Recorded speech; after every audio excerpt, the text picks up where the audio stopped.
So my name is Joost Lek, and I work at Optiver right here. We are a trading company. We trade options and futures throughout electronic markets all over Europe and the Americas.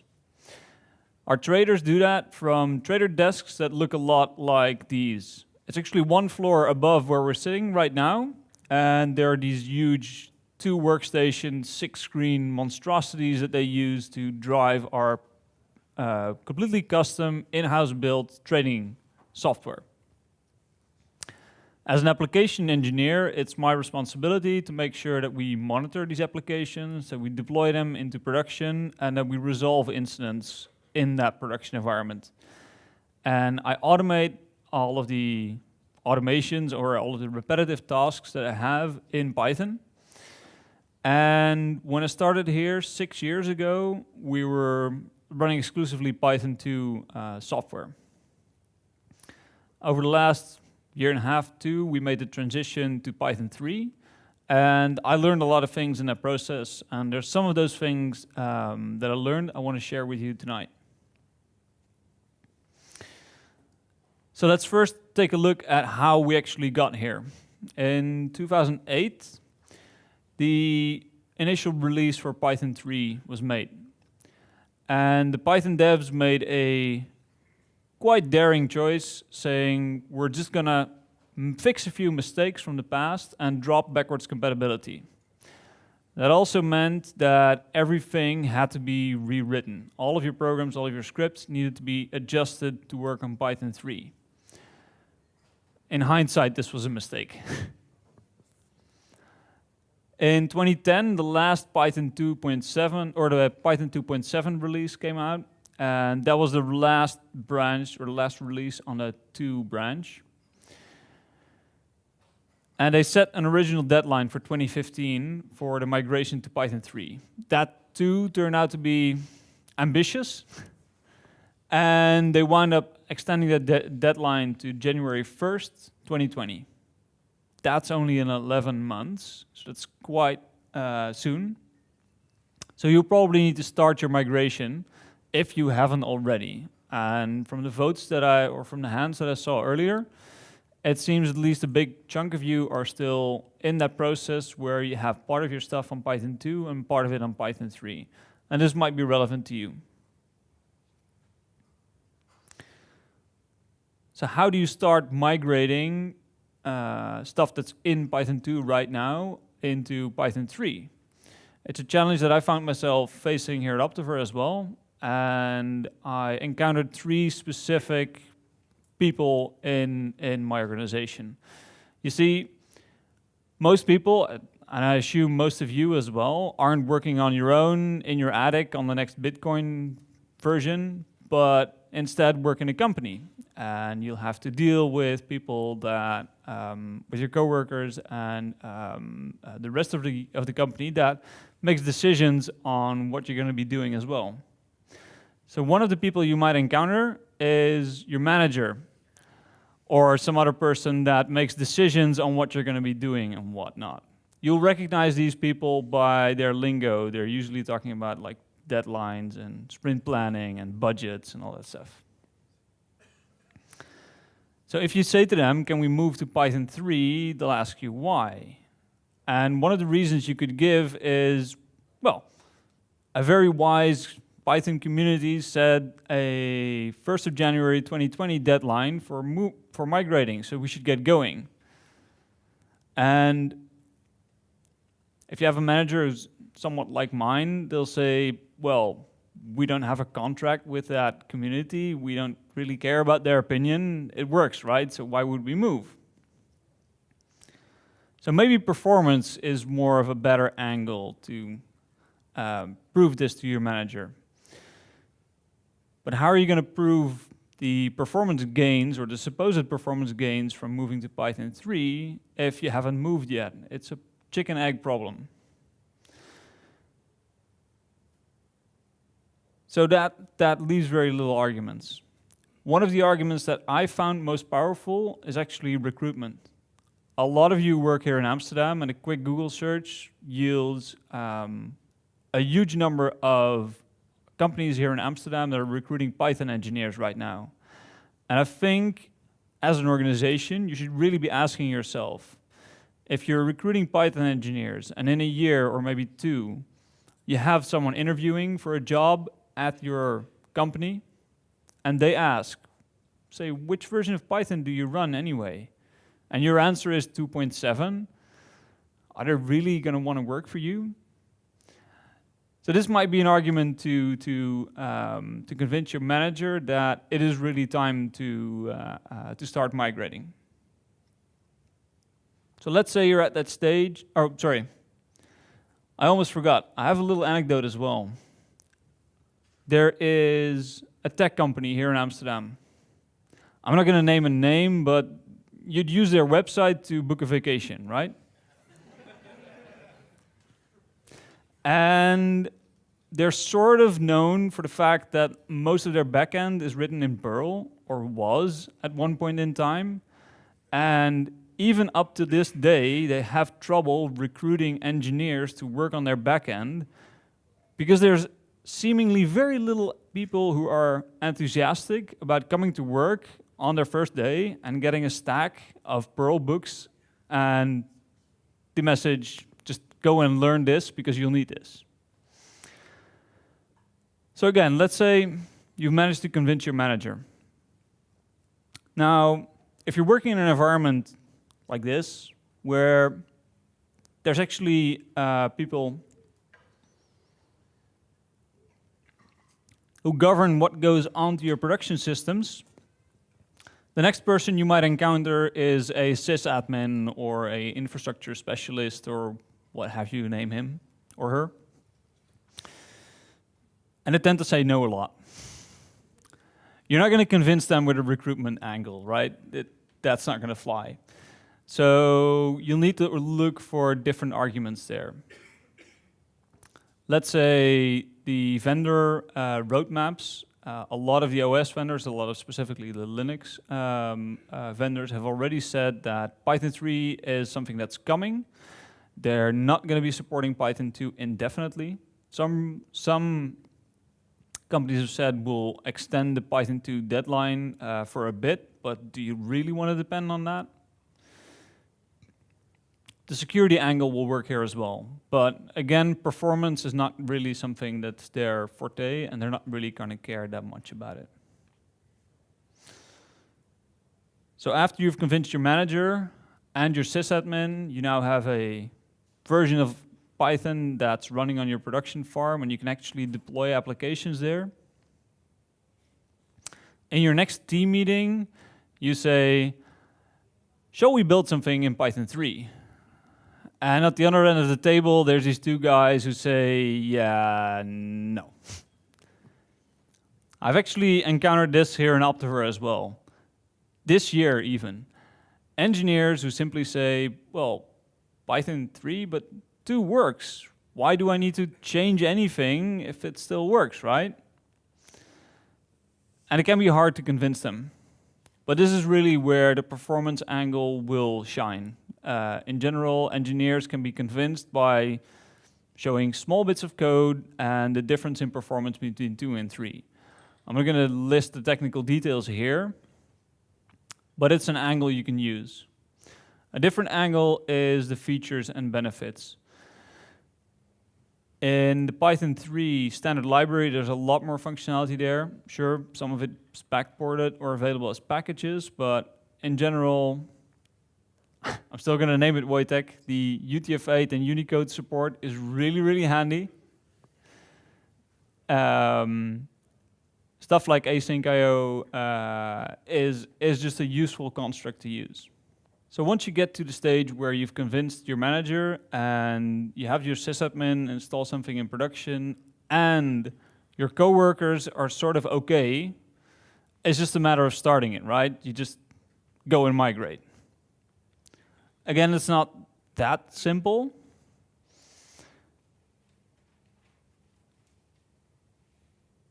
So let's look at a few different types of projects that I've encountered and the way to deal with them from a migration standpoint. The first one is the easiest one, new projects. It is really quite easy, if there's nothing there yet, to make the choice between Python 2 and Python 3. And really, this is an area where you should focus on first. The choice, there really shouldn't be a choice. People should really know a new project will be started in Python 3, and that's the way it's going to be from now on. If you're still going to be starting new projects in Python 2, really, what future are they going to have? The next one in difficulty is really small projects. We have quite a few of those here at Optiver. And there's an example actually from our production systems that where this really shines. So we were debugging a performance issue with a very small web service. This is a small project in Flask using PsychoPG2 with a database backend. And it was having trouble dealing with a flurry of requests that came around midnight every single day. It dropped a few of these requests, and that resulted in false positives on our monitoring in the morning and some annoyance with our engineers. While we were debugging the issue and trying to reproduce it in a test environment, one of my coworkers noted, hey, we're still deploying this as a Python 2 project. Is there a reason for that? And we looked at it, and there actually wasn't.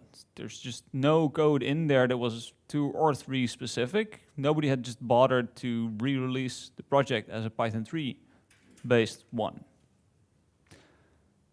So trying to release it in a test environment as a Python 3 project did indeed result in a few Unicode errors. So granted, we needed to change about 5 lines in the project, but still, it was a very low effort attempt at least bringing the project up to speed when it comes to the dependencies.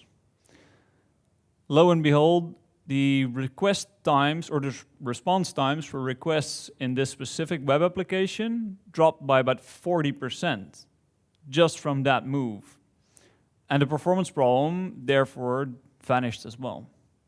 So what wound up being an investigation into the performance of a very small but still very relevant application turned out to be just a really small migration project that only took about 2 hours, and once we were done, had fixed the problem for us. And in my experience, that's how it goes with most of these small projects. They're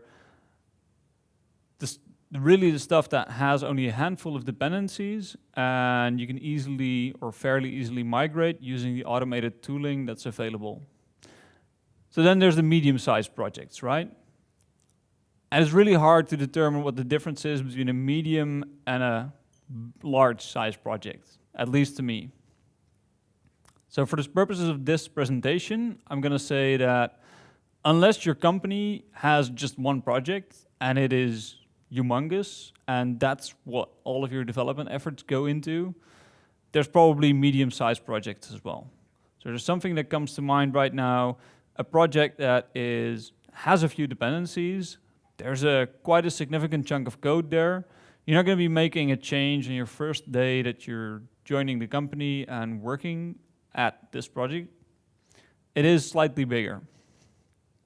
And so it can be challenging. The really, really big ones, that's the next slide, we'll get to that. But the medium-sized projects.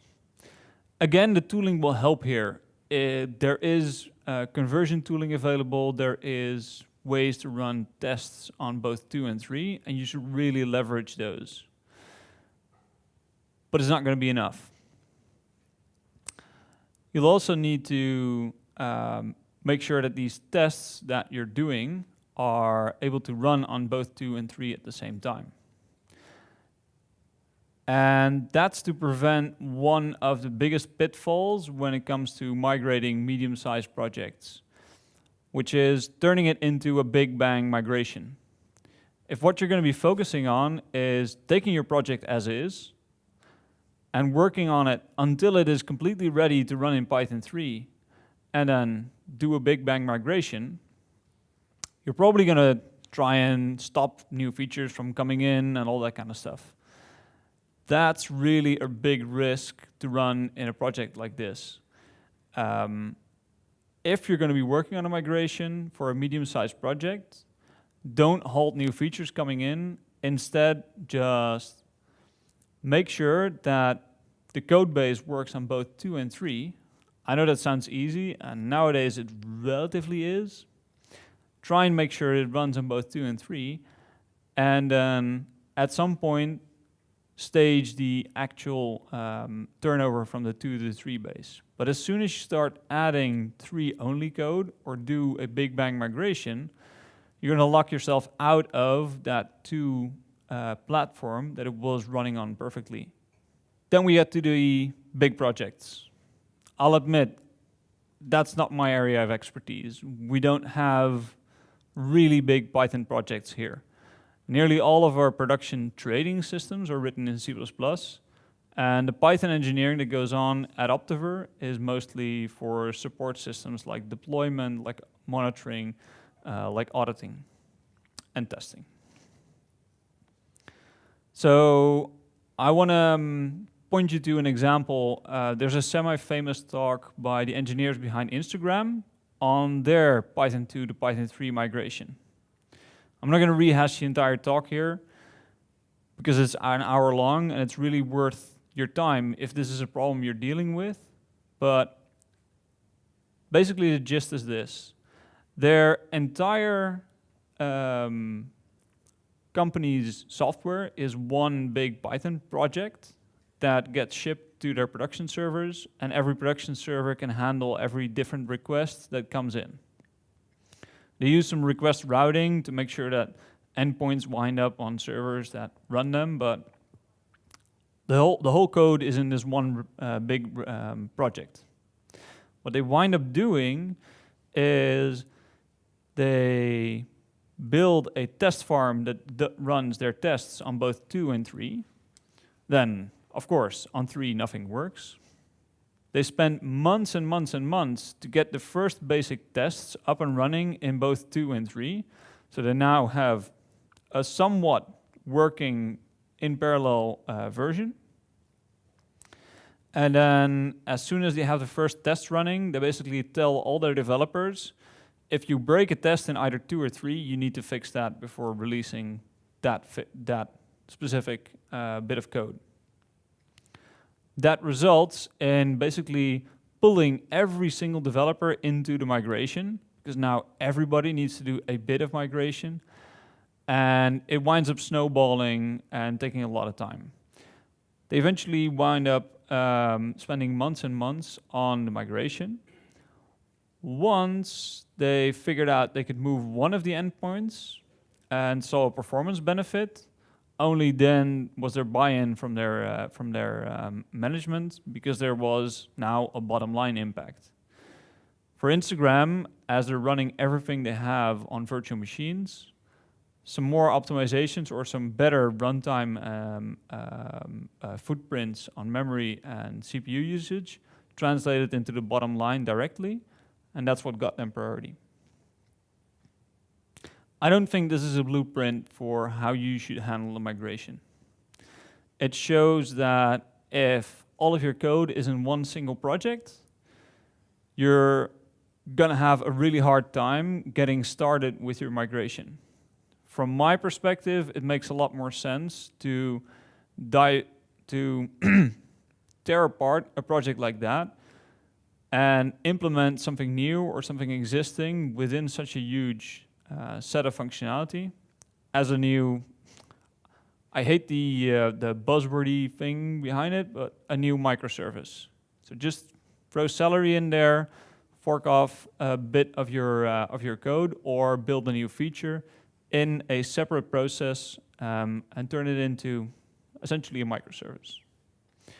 The advantage is the added testability, and essentially what you're getting yourself into is, instead of having to do a huge project migration, you have a small new project. And again, as we saw earlier, that's a really simple choice. Build it in Python 3.